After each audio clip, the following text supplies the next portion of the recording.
আপনার জীবনের প্রত্যেকটা সময়কে মনে রাখুন কোন সময়ে কোন মানুষ কী রকম আচরণ করেছে এটা খুব জানা দরকার। কারণ আজকাল মানুষের টাকা না থাকলে চেনা মানুষের আচরণ ও রূপ দেখা যায়।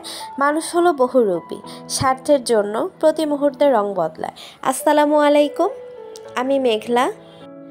যে যেখান থেকে বসে আমার আজকের এই ব্লগটি দেখছেন, আশা করছি সকলে ভালো আছেন, সুস্থ আছেন। প্রতিদিনের মতো সকাল থেকে ভিডিওটি স্টার্ট করেছি। আশা করছি যারা আমার চ্যানেলে আছেন তাদের কাছে অবশ্যই ভালো লাগবে। আর যদি ভালো লেগে থাকে তাহলে প্লিজ আমার ভিডিওটিতে একটা লাইক দিয়ে কন্টিনিউ করবেন।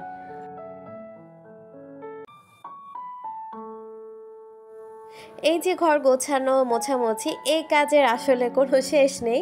সব কিছুর তো একটা শেষ গন্তব্য থাকে। ঘর গোছানো, রান্নাবান্না, সংসারের কাজ, এটা থেকে আসলে বেরিয়ে আসা কোনোভাবে সম্ভব নয়। আর সেটা আসলে চাইলেও কোনোভাবে পারা যায় না।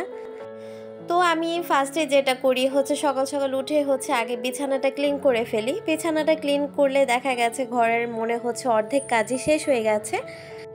গত কিছুদিন যাবত 2-3টা ভিডিওতে ভয়েস দিচ্ছি। প্রত্যেকটা ভিডিওর সময় আসলে আমি খুব অসুস্থ থাকি।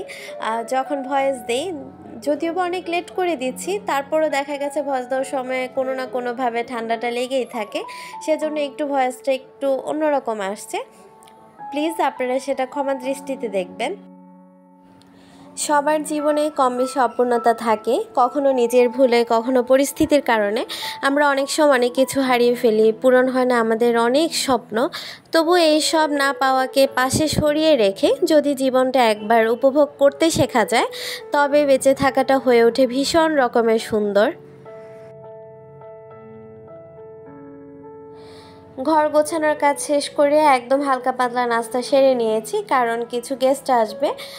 তো তাদের জন্য রান্নাবান্না করছি। আর পোলাওটি একটু বাড়িয়ে রান্না করছি এজন্য যে মাঝে মাঝে আসলে রামিম খেতে চায়। সে সময় দেখা গেছে আমি কিন্তু আসলে কাজ সেরে কাভার করতে পারি না। তো তখন আসলে দেখা গেছে যদি বক্সে করে ফ্রিজে রেখে দেই, তাহলে ওর সময় মতো ওকে আমি বের করে তারপর গরম করে দিতে পারবো। যদিও বা এরকম ফ্রোজেন খাবার আসলে বাচ্চাদের জন্য ক্ষতিকারক এবং আমাদের সবার জন্যই ভালো না, তবুও কাজের ক্ষেত্রে অনেক সময় আসলে অনেক কিছু করতে হয়। এখানে আমি পোলার চালের দ্বিগুণ পরিমাণ পানি দেই, সাথে একটু দুধের গুঁড়ো দিয়েছি। আর যদি একটু পানিটা কমিয়ে দিতাম তাহলে লিকুইড দুধ দিতাম।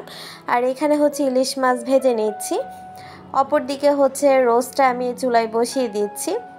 এভাবে আসলে গেস্ট আসলে আমার একটু তাড়াতাড়ি হয়ে যায়। সে কারণটা যেহেতু 2টা চুলা আছে, সাথে ইলেকট্রিক চুলা, তারপর আবার আছে রাইস কুকার। এই যখন 4টাতে করে ফেলি তখন কিন্তু একদম ঝটপট আমার রান্নাবান্না শেষ হয়ে যায়। তাই গেস্ট আসলে এখন আর আসলে অস্বস্তি লাগে না যে কখন রান্না শেষ করব, কখন কি করব। আগে একটা সময় দেখা যেত যে যখন গেস্ট আসবে, গেস্টের কথা শুনে এর আগের দিন আমার কিন্তু রাতের ঘুম কিন্তু হারাম হয়ে যেত। 2 চোখের পাতা কোনোভাবে এক করতে পারছি না, বা কিভাবে কি করব, কখন উঠব। তো যাই হোক, আলহামদুলিল্লাহ এখন কিন্তু সেগুলো এখন একদম হাতের কাজের জন্য একদম খুব ইজি হয়ে গেছে। তো খাওয়া দাওয়া শেষ করে বিকালে কিছু নাস্তার আইটেম করেছি, নুডলস রান্না করেছি, সাথে কিছু ফ্রোজেন আইটেম ভাজি করেছি, সাথে ঠান্ডা ঠান্ডা তরমুজ। তো গেস্ট বিদায় দেওয়ার পর আপনাদের ভাইয়া বাহিরে গিয়ে আমার জন্য ফুচকা এনে দিয়েছে, যে আজকে সারাটা দিন খুব কষ্ট করেছ, তাই তোমার জন্য কিছু একটা আনবো। তাই ভাবলাম যে তুমি পছন্দ করো ফুচকাটা, সেজন্য সেটাই নিয়ে এসেছি।